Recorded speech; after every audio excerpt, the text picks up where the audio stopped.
Halo semua, dalam video pembelajaran kali ini kita akan belajar mengenai pembuatan keputusan. Nah, pembuatan keputusan ini adalah materi dari mata kuliah kepemimpinan dengan dosen pengampu Bapak Muhammad Hanafi, Sarjana Administrasi Publik, Magister Sains dari Universitas Negeri Yogyakarta. Sebelum berbicara lebih lanjut, izinkan saya memperkenalkan diri. Nama saya Kesyalina Prajna Paramita dengan NIM 21811334192 dari program studi D4 Administrasi Perkantoran, jurusan Pendidikan Administrasi, Fakultas Ekonomi Universitas Negeri Yogyakarta, kelas B, angkatan 2021, kampus Wates. Sebelum kita membahas lebih lanjut mengenai pengambilan keputusan, pengertian modal dan skala lainnya, kita harus mengetahui latar belakang kenapa pengambilan keputusan penting untuk dipelajari. Nah, dalam mata kuliah kepemimpinan, ada yang dinamakan pemimpin dan kepemimpinan, merupakan dua kata yang saling memiliki keterkaitan satu sama lain.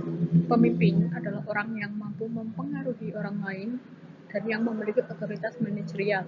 Kepemimpinan adalah kemampuan mempengaruhi suatu kelompok ke arah pencapaian tujuan. Nah, dalam mencapai arah tujuan tersebut, perlu dilakukan pengambilan keputusan untuk mendukung suatu keputusan dan yang harus diambil dalam perusahaan. Nah, sekarang kita masuk ke pengertian pengambilan keputusan.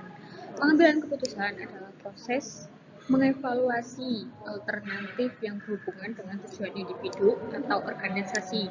Itu menurut Harrison pada tahun 1992, sedangkan menurut Solusu pada tahun 2004, pengambilan keputusan adalah suatu proses memilih suatu alternatif cara bertindak dengan metode yang efisien sesuai situasi. Pengambilan keputusan merupakan kegiatan pemimpin yang dapat dijumpai pada semua tingkatan dan semua bidang manajemen. Pada umumnya, suatu keputusan dibuat dalam rangka menyelesaikan atau memecahkan permasalahan atau suatu persoalan, problem solving. Nah, setelah kita mengerti tentang pengertian pengambilan keputusan, ada model pengambilan keputusan. Yang pertama ada optimasi, yang kedua ada satisficing, yang ketiga ada mix scanning, yang keempat ada heuristic. Kita akan membahas yang pertama yaitu optimasi. Sasaran model optimasi adalah bahwa dengan mempertimbangkan keterbatasan yang ada, organisasi memperoleh hasil terbaik yang paling mungkin dicapai. Sikap pengambilan keputusan, norma-norma serta kebijaksanaan organisasi berperan penting dalam menentukan kriteria apa yang dimaksud dengan hasil terbaik yang mungkin dicapai itu. Yang kedua ada model satisficing. Berarti pengambil keputusan memilih alternatif solusi pertama yang memenuhi kriteria keputusan minimal dengan tidak berusaha untuk mengejar seluruh alternatif untuk mengidentifikasi solusi tunggal. Untuk memaksimalkan pengembalian ekonomi, manajer akan memilih solusi pertama yang muncul untuk memecahkan masalah, bahkan jika solusi yang lebih baik diperkirakan akan ada kemudian. Kemudian yang ketiga ada model mix scanning. Scanning berarti usaha mencari, mengumpulkan, memproses, menilai, dan menimbang-nimbang informasi dalam kaitannya untuk menentukan pilihan tertentu. Model mix scanning berarti bahwa setiap kali seorang pengambil keputusan menghadapi dilema dalam memilih suatu langkah tertentu, satu keputusan pendahuluan harus dibuat tentang sampai sejauh mana berbagai sarana dan prasarana organisasi akan digunakan untuk mencari dan menilai berbagai fungsi dan kegiatan yang akan dilaksanakan.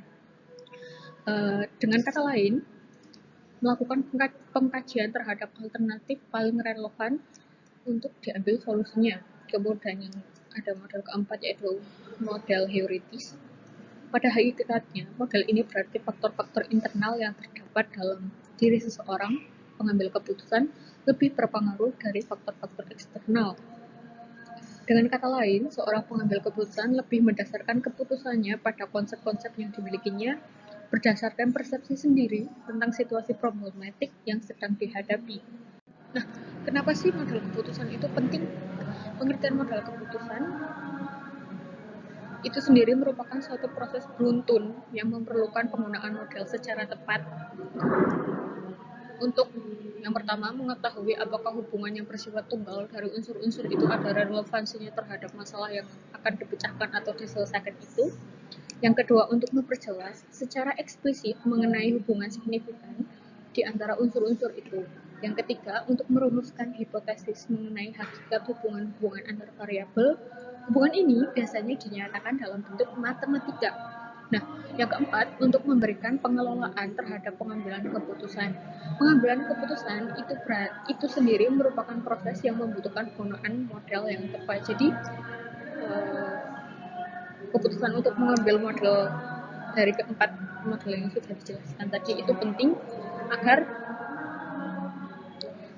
pada akhirnya ketika keputusan yang telah diambil itu tidak salah atau tidak mengganggu berjalannya suatu organisasi atau perusahaan. Nah, dalam penentuan model pengambilan keputusan yang akan dilakukan perlu juga dilihat dalam faktor rasionalitas. Nah, menurut Reni pada tahun 1991, rasionalitas memiliki arti dan dimensi yang bermacam-macam. Tetapi dalam ilmu sosial, rasionalitas itu meliputi komponen-komponen sebagai berikut. Yang pertama, para pembuat keputusan mengetahui secara jelas tujuan-tujuannya secara relevan. Yang kedua, pembuat keputusan mengetahui secara jelas kriteria untuk menilai tujuan-tujuan itu dan dapat menyusun peringkat dari tujuan-tujuan tersebut. Yang ketiga, mereka memeriksa semua alternatif untuk mencapai tujuan mereka. Yang terakhir, mereka memilih alternatif yang paling efisien, untuk memaksimalkan pencapaian tujuan. Jadi, rasionalitas atau pemikiran dalam penentuan model keputusan itu penting agar tidak salah langkah. Setelah model keputusan, ada juga jenis pembuatan keputusan.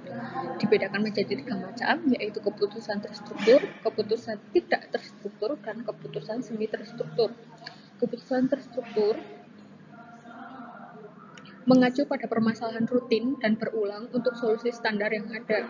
Keputusan terstruktur atau structured decision bersifat berulang-ulang, rutin, dan dipahami dengan baik hingga dapat didelegasikan kepada pegawai di tingkat yang lebih rendah dalam suatu organisasi.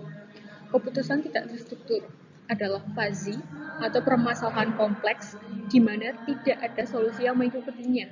Masalah yang tidak terstruktur adalah tidak adanya 3 fase proses yang terstruktur. Keputusan tidak terstruktur atau unstructured decision bukan merupakan keputusan yang berulang dan rutin. Keputusan semi terstruktur ditandai dengan peraturan-peraturan yang tidak lengkap untuk mengambil keputusan dan adanya kebutuhan untuk membuat penilaian serta pertimbangan subjektif sebagai pelengkap analisis data yang formal. Setelah mengenal model dan jenis pengambilan keputusan, sekarang kita akan belajar mengenai gaya pengambilan keputusan. Setiap gaya pengambilan keputusan dicirikan oleh tugas atau fokus sosial dan toleransi yang tinggi atau rendah untuk ambiguitas.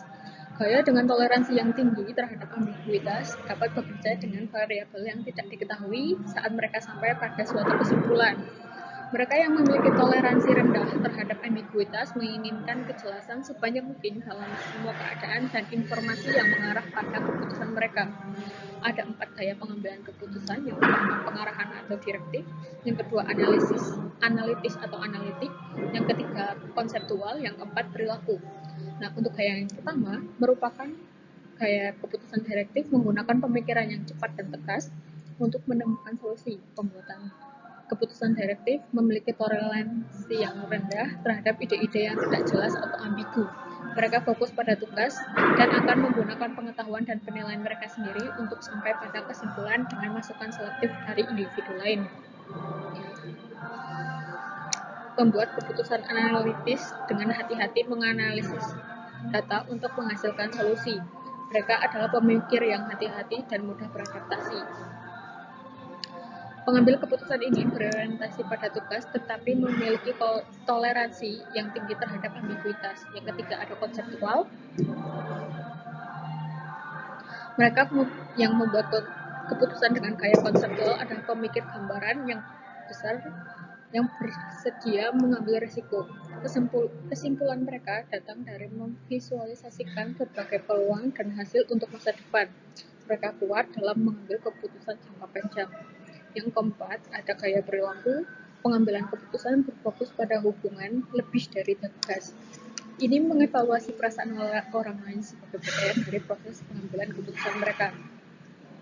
Mereka adalah komunikator persuasif yang menghargai keputusan berdasarkan konsensus tim. Keputusan mereka seringkali didasarkan pada bagaimana pilihan itu akan memengaruhi hubungan. Pendelegasian wewenang adalah memberikan sebagian pekerjaan atau wewenang oleh delegator kepada delegate untuk dilakukan atas nama delegator. Pernyataan tersebut berdasarkan Dr. Andes Haji Malayu SP Hasibuan. Ada 3 prinsip klasik yang digunakan untuk delegasi yang efektif dan efisien. Yang pertama ada prinsip saklar, menyatakan bahwa harus ada garis wewenang yang jelas yang menghubungkan tingkat tertinggi dan tingkat terendah. Kepada siapa dia didelegasikan, kepada siapa dia dapat melimpahkan wewenang kepadanya, kepada siapa dia bertanggung jawab. Yang kedua ada prinsip kesatuan perintah atau unity of command, menyatakan bahwa setiap orang dalam organisasi harus melapor kepada satu atasan. Melaporkan kepada lebih dari satu orang mempersulit seseorang untuk mengetahui siapa yang bertanggung jawab dan perintah siapa yang harus diikuti. Yang ketiga ada prinsip tanggung jawab. Tanggung jawab untuk tugas tertentu ditugaskan ke tingkat organisasi terendah di mana ada kompetensi yang cukup untuk menyelesaikannya. Penerima tanggung jawab dan wewenang berarti individu juga setuju untuk menerima tuntutan tanggung jawab dalam melaksanakan tugas tersebut. Nah, dalam pendelegasian wewenang pada perusahaan itu seringkali ditemukan hambatan. Hambatan menurut James I.F. Stoner pada tahun 1996 banyak ditemukan pemimpin yang nampak enggan untuk mendelegasikan wewenang dalam organisasi atau perusahaan yang dipimpinnya. Keengganan tersebut untuk mendelegasikan wewenang adalah yang pertama, perasaan tidak aman. Manajer enggan mengambil resiko untuk mendelegasikan tugas atau mungkin takut kehilangan kekuasaan jika bawahan mereka berkinerja terlalu baik. Hal ini perlu diatasi dengan mendorong manajer untuk mengambil resiko. Hanya dengan berani mengambil resiko, perusahaan akan mendapat manajer yang handal dan berpengalaman. Yang kedua, ada inkompetensi manajer. Beberapa manajer bisa sangat tidak terorganisir dalam perencanaan ke depan. Yang ketiga, ketidakpercayaan bawahan. Yang keempat, manajer merasa bawahan lebih tidak suka memiliki hak pengambilan keputusan yang luas. Nah, kita sampai pada kesimpulan materi kali ini. Kesimpulannya, dalam mengambil keputusan, seseorang harus mampu berpikir kritis dan bertanggung jawab atas apa yang telah diambil, maksudnya keputusan yang telah diambil. Pengambilan keputusan adalah suatu metode yang digunakan untuk memberikan pendapat yang dapat memecahkan suatu masalah dengan cara yang dapat diterima oleh semua pihak. Pengambilan keputusan juga memiliki tahapan, kemudian proses dalam setiap pengambilan keputusan, kualitas keputusan, pengambilan keputusan dalam berbagai kondisi, risiko keputusan, karakteristik pengambilan keputusan, dan dampaknya terhadap perusahaan, serta perubahan keputusan. Oke, kita sampai pada penghujung materi. Terima kasih. Pertanyaannya apabila ada pertanyaan bisa disampaikan lewat kolom komentar. Kemudian bisa juga menghubungi saya lewat kontak yang telah tersedia. Sampai jumpa kembali di video pembelajaran yang lain. Sampai jumpa.